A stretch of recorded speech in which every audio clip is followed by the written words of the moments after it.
नमस्कार। कोरोना से होने वाली ज़्यादा मौतों का डर लगता है धीरे धीरे अब खत्म होगा।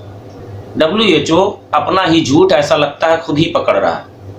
उसकी अपनी ही गलतियों पर उसकी अपनी ही उंगलियां पड़ रही हैं अनजाने में। शुरू में WHO ने कहा था कि 2 करोड़ लोग कोरोना से मौत के मुंह में जा सकते हैं। इसके बाद लांसेट वगैरह ने रिपोर्ट छापी और WHO की अगुवाई लांसेट जैसी पत्रिकाएं ही करती हैं। लांसेट ने कहा कि 5 करोड़ लोग मौत के मुंह में जा सकते हैं। और आज हाल क्या है आप खुद समझिए। कितने लोग मौत के मुंह में गए हैं अब तक और कितने लोग इस औसत के हिसाब से मौत के मुंह में जा सकते हैं। अभी WHO ने दुनिया के 1300 वैज्ञानिकों की एक मीटिंग बुलाई और इस मीटिंग में ये निष्कर्ष निकला कि मौतों की दर बेहद कम है और यह 0.6% है, 0.6%। आप सोचिए कि बात कहां पहुंच गई। कहां 2%, कहां 3% और कहां 5%, और बात अब आ गई 0.6%। मैं शुरू से ही जनवरी के महीने से ही कह रहा हूं कि वास्तव में मौतों की दर इस बीमारी में 0.01% है, 0.01%। विश्वरूप राय चौधरी कह रहे हैं अभी तक कि 0.1% है, 0.1%। उनकी बात काफी हद तक सही होती हुई इस समय दिख रही है।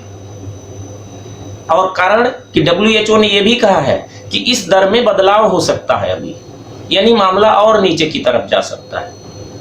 तो जाहिर है विश्वरूप राय चौधरी की बात में दम है, लेकिन मेरी बात में भी दम है। मैं उससे भी 10 गुना कम की बात कह रहा हूं। कारण जो मौतें हैं उनमें से दूसरी बीमारियों की वजह से होने वाली मौतों को जरा बाहर कर दीजिए। केवल कोरोना से मरने वाले कितने हैं? एक स्वस्थ आदमी कोरोना का आक्रमण हो जाए उस पर, और ऐसे में अगर कोरोना खतरनाक हो जाता है तब वह मर जाता है, तो बात आप कह सकते हैं कि कोरोना एक खतरनाक वायरस है, यह किसी अच्छे भले आदमी को मार सकता है। लेकिन अच्छे भले आदमी को यह मार नहीं रहा है। 2 ही तरह के लोग इसमें मर रहे हैं। एक तो यह है कि जो गंभीर बीमारियों से पीड़ित हैं, ऐसे तमाम लोग, ऐसे डायबिटीज वाले लोग, ऐसे हाई BP वाले लोग, ऐसे अस्थमा वाले लोग या और गंभीर बीमारियों वाले लोग जिनको वास्तव में मौत के मुंह में जाना था, अब वे कोरोना पॉजिटिव होने के नाते कोरोना की वजह से मौत के मुंह में गए हुए लिखे जा रहे हैं। बाकी बीमारियों में मौतें कम हो गई हैं।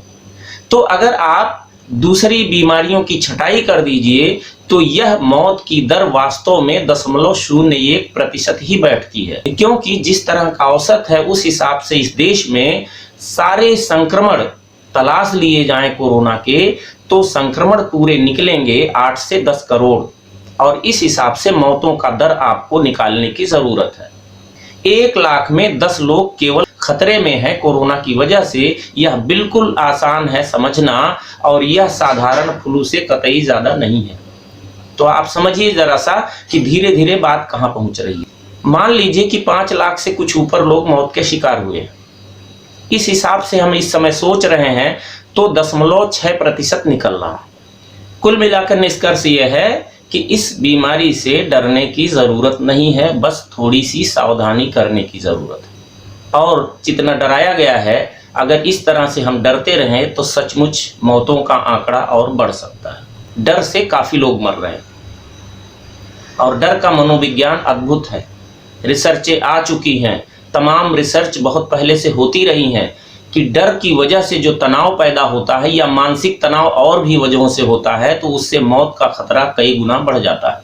किसी अच्छे भले आदमी को पता चल जाए कि कोरोना पॉजिटिव है तो आप खुद सोचिए, उसके दिल से पूछ कर देखिए कि उसको क्या महसूस हो रहा है।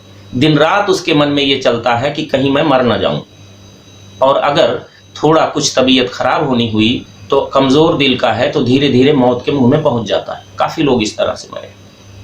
तो बात यह है कि यह बीमारी बहुत मुश्किल नहीं है। आप आसानी से इससे पार पा सकते हैं, इससे लड़ सकते हैं, बच सकते हैं। सावधानी जरूरी है किसी भी चीज के लिए, और डरने की कतई जरूरत नहीं है। जिस तरह से डराया जा रहा है वह डर फिजूल है। अगर इसी के समानांतर दूसरी बीमारियों में भी मौतों के संक्रमण के आंकड़े बराबर में दिए जाएं तो आप खुद समझ सकते हैं कि इसका डर कहाँ रह जाएगा। ये डर पूरी तरह खत्म हो जाएगा।